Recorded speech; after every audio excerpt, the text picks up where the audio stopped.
To the outside world, the Addington family were nobles, polished, cultured, untouchable. Their estate hosted lavish galas, their portraits hung in museums. But behind the velvet curtains of their manor, something darker simmered. Rooms guests were never allowed to enter, doors that locked from the outside, and a story that was carefully kept quiet, until one guest saw something they were never supposed to see. What the Addingtons hid wasn't just shameful, it was inhuman. For over a century, the Addington family held an almost mythic status in Northshire County. They were everything a noble lineage aspired to be, impeccably dressed, highly educated, and endlessly charitable. Their family crest adorned museum wings and library halls. Their names were etched into the foundations of hospitals and operas. Addington Hall, their ancestral home, was a marvel, a fusion of Gothic arches, sweeping staircases, and imported marble, surrounded by mist-covered gardens and wrought iron gates. But behind their flawless public image was an eerie consistency: silence. Unlike other noble families, the Addingtons granted no interviews, released no memoirs, and guarded their estate with obsessive precision. Guests were only ever invited to the ballroom or drawing room. The upper floors remained off-limits. Curtains stayed drawn, and even long-time staff rarely spoke of their time inside. The Addingtons weren't just private, they were hiding something. And it began, quietly, with locked doors. Even among high society, an invitation to Addington Hall was rare, and carefully controlled. Guests lucky enough to attend were escorted only through specific areas: the grand ballroom, the west parlor, and the manicured garden paths. The rest of the mansion remained off-limits. Entire wings were roped off with velvet cords, doors locked with antique brass keys that only the family possessed. The curtains, heavy, embroidered velvet, were always drawn, even on the brightest days. Some guests whispered that the air in certain corridors felt colder, heavier, as if the house itself was resisting intrusion. Servants, when spoken to, kept their eyes low and offered practiced, vague responses. But behind closed doors, whispers grew louder. Longtime staff spoke of rooms that hadn't been entered in decades, doors nailed shut from the inside, strange smells that wafted from the east wing at night, and muffled sounds that couldn't be explained. It was a beautiful home, but one built around something deeply hidden. In the spring of 1965, the Addingtons hosted what would become their final gala, an extravagant affair marking the 100th anniversary of Addington Hall. Nobility, diplomats, and elite scholars filled the ballroom, toasting under crystal chandeliers and dining on delicacies flown in from Paris.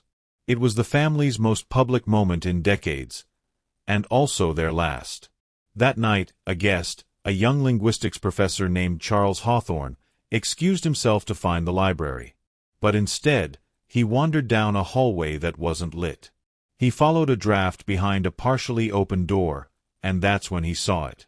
In the far corner of the room stood a figure, pale, thin, impossibly tall, with arms too long and eyes that didn't blink.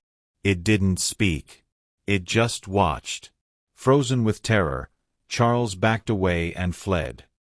He never returned, but he did leave a note with one line: "Something is wrong in that house." Years after the infamous gala, rumors surrounding Addington Hall refused to fade. In 1978, a group of preservationists petitioned for limited access to the estate, citing its historical significance. When granted entry to the ground floor, they noticed something odd in the Great Hall.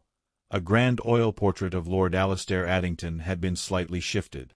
Behind it, concealed by a thick velvet curtain, was a narrow doorway, previously undocumented on any architectural plan. Inside was a cold, dust-laden corridor, the walls lined with decaying wallpaper and long burned-out gas lamps. At the end of the hallway, they found something chilling, a small notebook tucked into the corner behind a rusted utility bucket. It belonged to Margaret Ellis, a maid who had been reported missing in 1932. Her final entries described strange sounds, a locked nursery that should have been empty, and a warning scrawled in shaky handwriting: "Never look behind the red curtain."